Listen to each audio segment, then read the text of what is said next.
The City of Shadows, unveiling Chicago's haunted legacy. Beneath the glittering skyline of modern Chicago lies a city steeped in secrets, where the echoes of the past refuse to fade into silence. As the third largest city in America, Chicago boasts an impressive architectural landscape and a vibrant cultural scene, but it also harbors a darker side that has fascinated ghost hunters, historians, and thrill seekers for generations. This metropolis, built on the shores of Lake Michigan, stands as a testament to human ambition and resilience, yet its foundations are interwoven with tales of tragedy, violence, and supernatural occurrences that continue to send shivers down the spines of those who dare to explore its haunted history. The Windy City earned its nickname not from the gusts blowing off the lake, but perhaps from the whispers of spirits carried through its streets. From the Great Chicago Fire of 1871 that reduced much of the city to ashes, to the notorious gangland wars of the Prohibition era, Chicago's past is punctuated by events that have left an indelible mark on its collective consciousness. These historical traumas have given rise to countless ghost stories, each more chilling than the last, transforming ordinary buildings into vessels of paranormal activity. What makes Chicago particularly fascinating to paranormal enthusiasts is the sheer diversity of its haunted locations. Unlike cities where ghost stories cluster around a few well-known sites, Chicago's supernatural hotspots span across every neighborhood and historical period. From luxury hotels hosting high-profile guests to forgotten alleyways where unspeakable crimes occurred, each location carries its own unique spectral signature. The city's complex social history, marked by waves of immigration, economic booms and busts, and periods of intense social upheaval, has created a rich tapestry of potential hauntings. Modern Chicago presents a peculiar juxtaposition, a bustling urban center where skyscrapers pierce the clouds while ancient energies linger in their shadows. The city's architecture itself seems to embody this duality, with ornate Victorian mansions standing shoulder to shoulder with sleek glass towers, each structure potentially hiding its own ghostly inhabitants. As we embark on this journey through Chicago's most haunted places, we'll uncover how the city's dark past continues to influence its present, creating an atmosphere where the veil between worlds seems particularly thin. This exploration will take us deep into the heart of Chicago's haunted heritage, revealing how the city's unique combination of historical significance, architectural grandeur, and tragic events has made it one of the most paranormally active urban centers in the United States. Through these stories, we'll discover that Chicago's true character isn't defined solely by its magnificent skyline or cultural institutions, but also by the mysterious forces that dwell within its historic walls and shadowy corners. The Congress Plaza Hotel, a century of spectral inhabitants standing majestically along Michigan Avenue, the Congress Plaza Hotel casts a long shadow over Grant Park, both literally and figuratively. Since its opening in 1893 to house visitors of the World's Columbian Exposition, this Beaux-Arts masterpiece has played host to presidents, celebrities, and world leaders. Yet, beneath its elegant facade and behind its gilded doors lies a darker history that has earned it the dubious distinction of being one of America's most haunted hotels. The building's massive size, spanning an entire city block, seems to amplify the supernatural activity reported throughout its 871 rooms and labyrinthine corridors.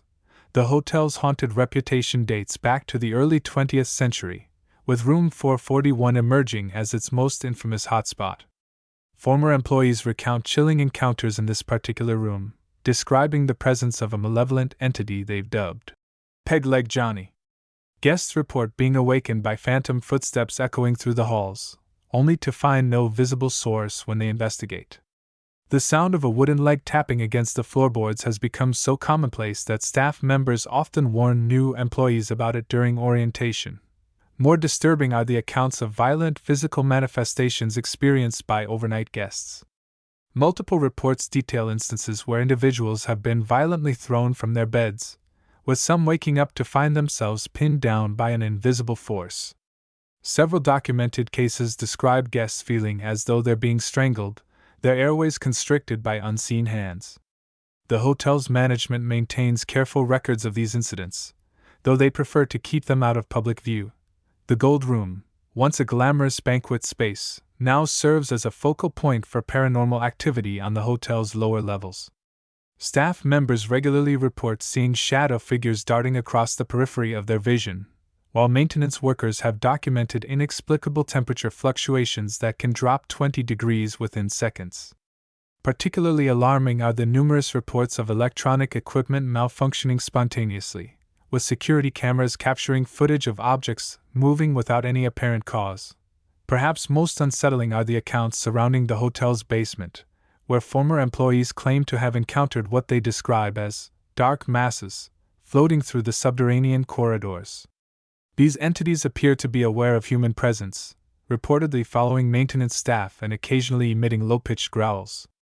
Several longtime employees have requested transfers to different departments rather than continue working in these areas after midnight.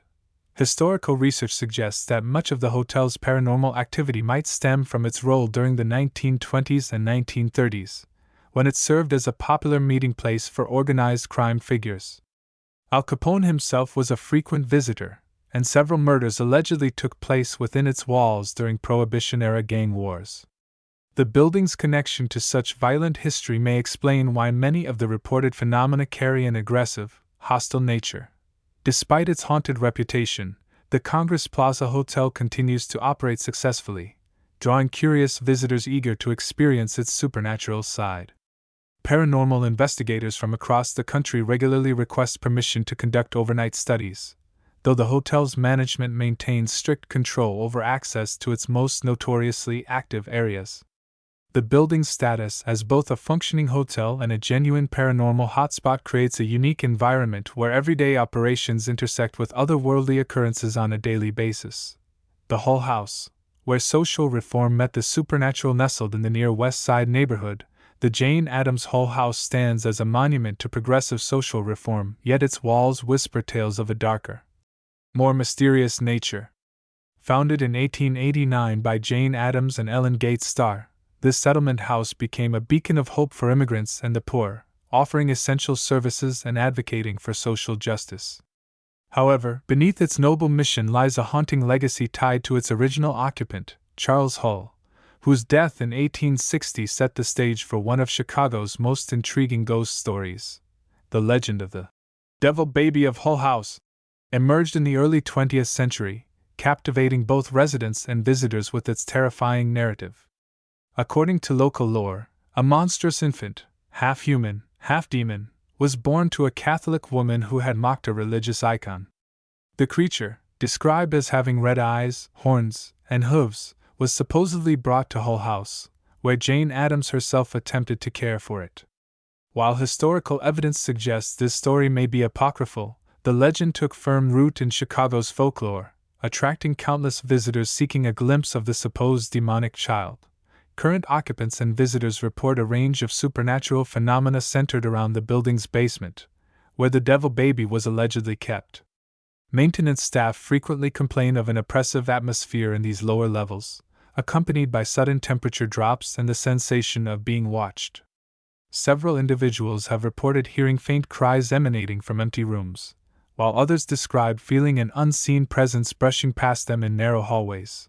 Perhaps most compelling are the experiences of museum guides and researchers who work late hours cataloging the extensive archives housed within Hull House. Numerous accounts detail encounters with what appears to be the spirit of Charles Hull himself, manifesting as a tall, distinguished figure dressed in 19th-century attire. Witnesses described feeling an overwhelming sense of sadness when encountering this apparition, suggesting unfinished business ties him to his former home. The building's second-floor windows have become another focus of paranormal interest, with multiple reports of shadowy figures appearing in reflection behind unsuspecting visitors. Security footage has captured these anomalies on several occasions, showing distinct humanoid shapes moving across rooms when all known occupants were accounted for elsewhere. Particularly chilling are the instances where these figures seem to acknowledge being observed, turning toward cameras or witnesses before vanishing into thin air. During organized tours and special events, participants often report experiencing sudden waves of nausea or dizziness when passing through certain areas of the house, particularly near the original staircase. Some suggest these physical reactions stem from residual energy left behind by the thousands of immigrants who sought refuge within these walls, their hopes and fears imprinting themselves upon the very fabric of the building. Despite extensive renovations and preservation efforts, the whole house maintains its eerie atmosphere, with even skeptical visitors acknowledging an undeniable sense of presence within its historic rooms. The convergence of social reform history and supernatural legend creates a unique paranormal environment, where the spirits of those who sought help and those who provided it seem to coexist in an eternal dance between the material and ethereal realms. Resurrection Mary's Eternal Journey. The Phantom of Archer Avenue. Among Chicago's myriad ghost stories, none captures the public imagination quite like that of Resurrection Mary, the spectral hitchhiker who has haunted Archer Avenue since the 1930s. Her legend began tragically at the Resurrection Cemetery, where Mary, reportedly a young Polish immigrant named Mary Bregovi, died in a car accident while returning home from a dance.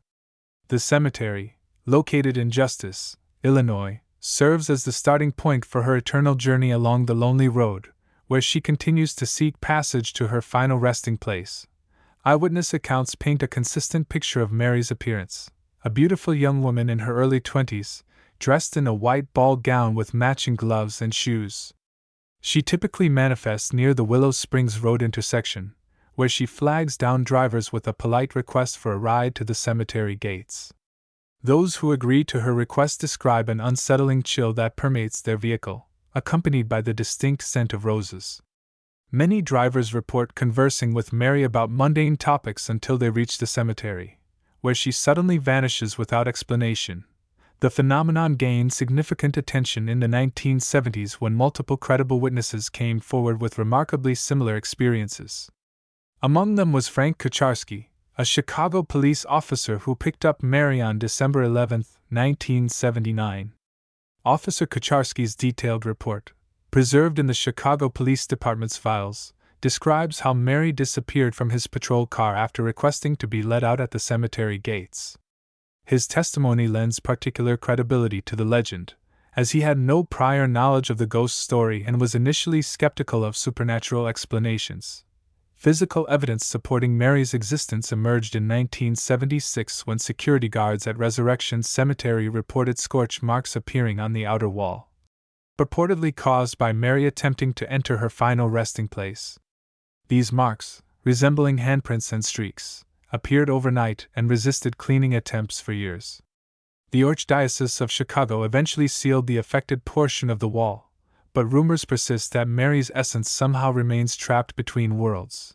Psychic investigators and paranormal researchers have conducted numerous studies along Archer Avenue, employing various detection methods to document Mary's presence.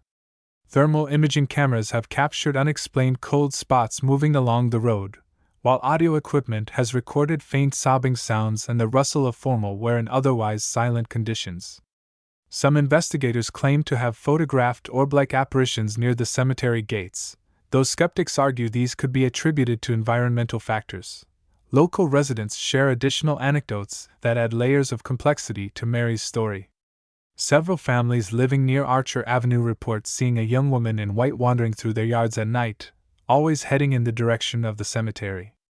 Others describe hearing music reminiscent of big band-era tunes emanating from empty fields along the road, particularly during moonlit nights. These supplementary details suggest Mary's haunting extends beyond mere transportation requests, possibly indicating a deeper attachment to the area's social history. The persistence of Mary's appearances over nearly a century has transformed Archer Avenue into a destination for paranormal enthusiasts. Tours regularly traverse the route, with guides sharing the latest sightings and theories about Mary's continued presence. Despite increased traffic and development along the corridor, drivers continue to report encounters with the spectral hitchhiker, maintaining the legend's vitality in Chicago's haunted landscape. The Eastland disaster, Ghosts of the Chicago River. On July 24, 1915, the SS Eastland capsized in the Chicago River, claiming 844 lives in what remains the city's deadliest disaster. The excursion steamer, chartered by Western Electric Company for a company picnic, overturned while docked at the Clark Street Bridge, trapping hundreds below decks in a horrific underwater tomb. The tragedy, born from a lethal combination of overcrowding and design flaws, left an indelible scar on Chicago's collective psyche and spawned persistent ghostly manifestations that continue to haunt the riverfront to this day. The Clark Street Bridge area, where the Eastland tragedy unfolded, stands as ground zero for paranormal activity linked to the disaster. Nighttime pedestrians regularly report hearing muffled screams and cries for help emanating from the water, despite the river's surface appearing calm and undisturbed. Dock workers and boat operators stationed nearby describe witnessing shadowy figures struggling in the shallows, only to disappear when approached. These apparitions often appear wearing early 20th century clothing, their forms distorted by the rippling water's surface. Particularly disturbing are the accounts from commercial divers performing maintenance work beneath the bridge. Several experienced professionals have refused subsequent assignments in the area after reporting encounters with what they describe as tugging sensations on their equipment, accompanied by visions of panicked faces pressed against their dive masks. The Chicago Fire Department's Marine Unit maintains unofficial records documenting numerous rescue attempts initiated by false alarms of drowning victims in the vicinity, often triggered by eyewitness reports of people flailing in the water who subsequently vanish. The site's haunting extends beyond visual and auditory phenomena to include powerful emotional impressions. Visitors to the area frequently report overwhelming feelings of panic and claustrophobia, even when simply walking along the riverwalk. Psychics conducting readings near the bridge describe detecting intense waves of terror and confusion, suggesting the presence of residual energy from the disaster's victims.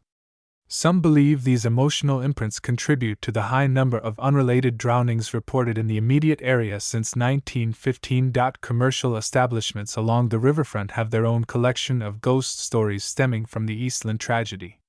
Restaurant staff working in buildings constructed near the original docking site report hearing phantom footsteps on upper floors, followed by the sound of rushing water. Several businesses have documented instances of water taps turning on by themselves, flooding bathrooms and kitchens with no apparent cause. Most notably, the historic Reed Murdoch building, which overlooks the disaster site, maintains a strict policy of sealing certain basement areas after regular hours due to persistent reports of ghostly activity from security personnel. The annual commemoration ceremonies held at the Eastland Memorial Site attract both mourners and paranormal investigators, many of whom capture compelling evidence during these gatherings. Digital voice recorders frequently pick up disembodied voices speaking in languages common among the ship's immigrant passengers, while thermal cameras detect unexplained cold spots forming patterns reminiscent of crowded decks. Some researchers suggest these manifestations represent attempts by the victims to communicate their final moments or find closure in the aftermath of their traumatic deaths. Despite the passage of over a century, the Eastland disaster continues to cast its spectral shadow over Chicago's riverfront. The site's ongoing paranormal activity serves as a haunting reminder of the tragedy that claimed so many lives, ensuring that the victims' stories remain woven into the city's haunted tapestry. As urban development transforms the river's edge, the spirits of the Eastland maintain their vigil, refusing to be forgotten by the waters that claimed them. The Murder Castle, H. Holmes' Chamber of Horrors in the heart of Chicago's Englewood neighborhood stood one of America's most infamous structures, the Murder Castle of Dr. Henry Howard Holmes, a building so deliberately designed for evil that it continues to haunt the city's consciousness long after its demolition. Constructed in 1893 to coincide with the World's Columbian Exposition, this three-story monstrosity at 63rd and Wallace Streets became the literal embodiment of calculated horror, earning its architect and owner the dubious title of America's first documented serial killer. Holmes' Castle represented a macabre architectural achievement, featuring a labyrinthine interior specifically crafted for murder and disposal. The building's blueprints included soundproof rooms with gas jets for asphyxiation, secret passages for body movement, and specially designed chutes leading to the basement's crematorium. Business offices occupied the first floor, while the upper levels contained apartments and hotel rooms that served as traps for his victims. The castle's design exploited every opportunity for concealment and control, with peepholes allowing Holmes to observe his tenants and locked doors preventing their escape. The basement proved to be the castle's most sinister feature, housing a dissecting table, surgeon's tools, and industrial-grade furnaces capable of reducing human bodies to ash. Chemical vats stood ready to dissolve remains, while hidden pits collected bones and other evidence. Holmes maintained connections with medical schools, selling skeletons and cadavers to further obscure his crimes. The building's ventilation system was modified to channel deadly gases throughout the structure, providing him with multiple means of execution. Victims entered the castle through various guises, as lodgers, employees, or business associates, often drawn by Holmes' charismatic personality and promising opportunities. Historical records indicate that young women, particularly those arriving alone for the World's Fair, comprised a significant portion of his prey. The doctor would charm them into signing over their possessions and life insurance policies before disappearing them within his death trap. Estimates of his total victim count vary wildly, ranging from 9 confirmed murders to over 200 suspected fatalities. During its brief operational period, the castle witnessed horrors that defied comprehension. Surviving documents reveal that Holmes would sometimes keep victims alive for extended periods, using them to collect insurance money or satisfy his sadistic impulses. He maintained meticulous records of his crimes, though many were destroyed before authorities could fully comprehend his network of evil. The building's design allowed him to commit atrocities unchecked, with neighbors remaining oblivious to the screams muffled by thick walls and clever acoustics. The castle's legacy of terror continued even after Holmes' arrest and execution in 1896. Attempts to demolish the building met with resistance from local residents who feared releasing whatever malevolent energy remained trapped within its walls. When demolition finally commenced in 1898, workers discovered additional chambers and tunnels previously unknown, fueling speculation that Holmes' crimes extended far beyond what investigators had uncovered. The site remained vacant for decades, with neighbors reporting strange occurrences including disembodied screams and phantom footsteps echoing through the empty lot. Today, the land where the murder castle once stood retains its ominous aura, serving as a grim reminder of humanity's capacity for calculated evil. While physical traces of Holmes' lair have vanished, its impact on Chicago's haunted landscape endures. The building's deliberate design for death represents a unique form of architectural horror, where every brick and beam served a purpose in facilitating mass murder. The murder castle stands as proof that sometimes the most terrifying ghosts aren't spectral beings, but rather the tangible remnants of human depravity that continue to haunt our collective memory. The Bachelor's Grove Cemetery, Chicago's epicenter of paranormal activity tucked away in the suburb of Midlothian, Bachelor's Grove Cemetery occupies a deceptively serene corner of Cook County Forest Preserve. Yet it pulses with supernatural energy that has baffled investigators and terrified visitors. For decades. Established in the early 1800s as a burial ground for local farming families, this small graveyard has evolved into one of the most consistently active paranormal sites in the Midwest, earning its reputation through a staggering array of documented phenomena that defy conventional explanation. The cemetery's haunted reputation rests primarily on the infamous White Lady apparition, a spectral figure that has been sighted hundreds of times since the 1960s. Witnesses consistently describe a young woman in a flowing white dress, often cradling an infant, who appears near the cemetery's entrance before vanishing into thin air. What sets this manifestation apart from similar ghost stories is its remarkable consistency. The White Lady has been captured in photographs, videotape, and thermal imaging, with each representation showing identical features and positioning. Researchers have documented instances where the apparition responds to verbal challenges, altering its behavior or disappearing entirely when addressed directly. Beyond its primary specter, Bachelor's Grove hosts a veritable menagerie of supernatural occurrences. The Madman's Chair, a weathered stone bench dating back to the cemetery's founding, serves as a focal point for poltergeist activity. Visitors report feeling intense heat radiating from the seat despite cool ambient temperatures, while others claim to see shadowy figures occupying the chair when it appears empty. Security cameras installed by Forest Preserve officials have captured numerous instances of the chair moving independently or levitating slightly above the ground, despite weighing over 200 pounds. The cemetery's grounds themselves seem to warp perception and reality, creating what researchers term spatial distortions. GPS devices frequently lose signal or display incorrect coordinates within the cemetery's boundaries, while compasses spin erratically regardless of weather conditions. Several scientific studies have documented localized magnetic field anomalies that cannot be explained by natural geological formations. These electromagnetic disturbances correlate strongly with reported paranormal activity, suggesting a possible link between Earth energies and ghostly manifestations. Particularly noteworthy are the cemetery's interactions with modern technology, which often serve as the most convincing evidence of its supernatural nature. Cell phone cameras routinely capture orbs and mist formations that don't appear in real-time viewing, while digital voice recorders pick up EVP, electronic voice phenomena, messages and languages spoken by the cemetery's original occupants. Thermal imaging cameras have detected human-shaped heat signatures moving through restricted areas when all known visitors have left the premises. Nighttime investigations have revealed additional layers of paranormal complexity. Ground-penetrating radar surveys have identified underground chambers and tunnels that don't appear on any official maps, while infrared scans show warm spots corresponding to unmarked graves.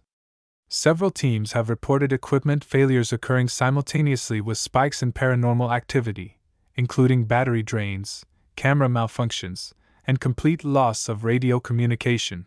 The cemetery's haunted nature extends beyond individual phenomena to encompass a comprehensive supernatural ecosystem. Local police reports document numerous credible sightings of ghostly processions, phantom vehicles, and even entire spectral houses appearing within the graveyard's confines. The frequency and variety of these manifestations have led some researchers to theorize that Bachelor's Grove exists as a dimensional nexus, where the barrier between worlds naturally weakens, allowing various supernatural elements to converge and interact.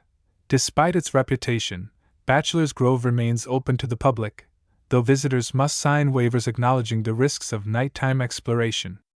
This accessibility has resulted in one of the most thoroughly documented haunted sites in the country, with thousands of hours of recorded evidence contributing to our understanding of paranormal activity.